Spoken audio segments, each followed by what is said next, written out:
ಗಂಡನ ಪರಸ್ತ್ರೀ ಸಹವಾಸ, ಹೆಂಡತಿ ಮಕ್ಕಳ ಉಪವಾಸ. ಹೌದು ವೀಕ್ಷಕರೇ, ಪರಸ್ತ್ರೀ ಸಹವಾಸ ಮಾಡಿರುವ ಯಾವುದೇ ಗಂಡ ಆದರೂ ಮನೆಯತ್ತ ಗಮನವನ್ನು ಹರಿಸುವುದನ್ನು ಬಿಟ್ಟು ಬಿಡುತ್ತಾನೆ. ಆತ ಹೆಂಡತಿಗಿಂತ ಹೆಚ್ಚಾಗಿ ಬೇರೆಯವರ ಸಂಗ ಮಾಡಿದರೆ ಆಕೆಯದ್ದೇ ಚಿಂತೆಯಾಗಿರುತ್ತೆ.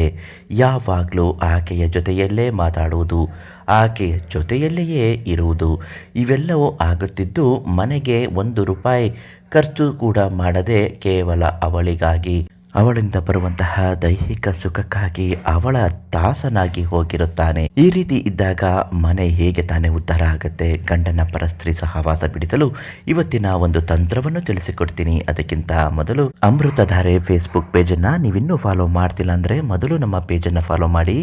ಪ್ರತಿದಿನ ಈ ಪೇಜಿನಲ್ಲಿ ಅನೇಕ ಪರಿಹಾರದ ಮಾಹಿತಿಗಳು ಉಚಿತವಾಗಿ ಬಂದೇ ಬರುತ್ತೆ. ನಿಮ್ಮ ಕಷ್ಟ ಹೆಚ್ಚಿದ್ದಾಗ, ವ್ಯಾಪಾರ ವ್ಯವಹಾರದ ಸಮಸ್ಯೆಗಳು, ವಶೀಕರಣ, ಮಾಟಮಂತ್ರ, ಶತ್ರುನಾಶದ ತೊಂದರೆಗಳ ನಿವಾರಣೆಗಳು ಆಗಬೇಕು ಅಂದರೆ ಪಂಡಿತ್ ಶ್ರೀನಿವಾಸರಾವ್ ಗುರುಗಳಿಗೆ ಒಂದು ಕರೆ ಮಾಡಿ. ತುಂಬ ಬೇಗ ಪರಿಹಾರವನ್ನು ತಿಳಿಸುತ್ತಾರೆ. ಗಂಡನ ಪರಸ್ತ್ರೀ ಸಹವಾಸದಿಂದ ಮನೆಯಲ್ಲಿ ತುಂಬ ಕಂಗೆಟ್ಟಿದ್ದರೆ ಹೆಂಡತಿ ಮಕ್ಕಳು ಒಂದು ತಂತ್ರ, ಅದುವೇ ಈ ಮಣ್ಣಿನ ತಟ್ಟೆಯಲ್ಲಿ ತಿಳಿಸಿರುವ ಹಾಗೆ ಈ 3 ವಸ್ತುಗಳನ್ನು ತೆಗೆದುಕೊಂಡು ಇದೇ ರೀತಿ ಮಾಡಬೇಕಾಗುತ್ತೆ. ಮೊದಲನೇದಾಗಿ ಪುಡಿ ಉಪ್ಪು, ಜಮದಗ್ನಿ ಪುಡಿ ಉಪ್ಪು ಅಂತಲೇ ಇದು ಪ್ರಖ್ಯಾತವಾಗಿರುವಂಥದ್ದು.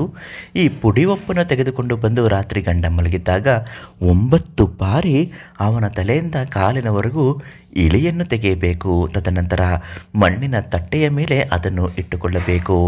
ಇದಾದ ಮೇಲೆ ಒಂದು ಬಿಳಿಯ ಹಾಳೆ ಮೇಲೆ ನೀವೇನು ಮಾಡಬೇಕು, ಗಂಡನ ಹೆಸರು ಮತ್ತು ಪರಸ್ತ್ರೀ ಸಹವಾಸ ಮಾಡಿರ್ತಾರಲ್ಲ ಆಕೆಯ ಹೆಸರು ವಿಚ್ಛೇದನಂ ಸ್ವಹ ಅಂತ ಬರೆದುಕೊಳ್ಳಬೇಕು.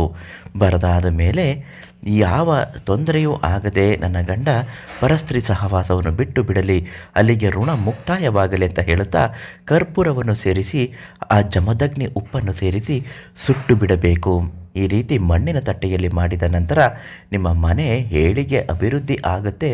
ಗಂಡನ ಪರಸ್ತ್ರೀ ಸಹವಾಸ ಗೊತ್ತಿಲ್ಲದ ರೀತಿಯಲ್ಲಿ ಬಿಟ್ಟು ಹೋಗುತ್ತೆ. ಈ ಜಮದಗ್ನಿ ಉಪ್ಪು ಯಾವುದು ಅಂತ ಕೇಳ್ಬೋದು.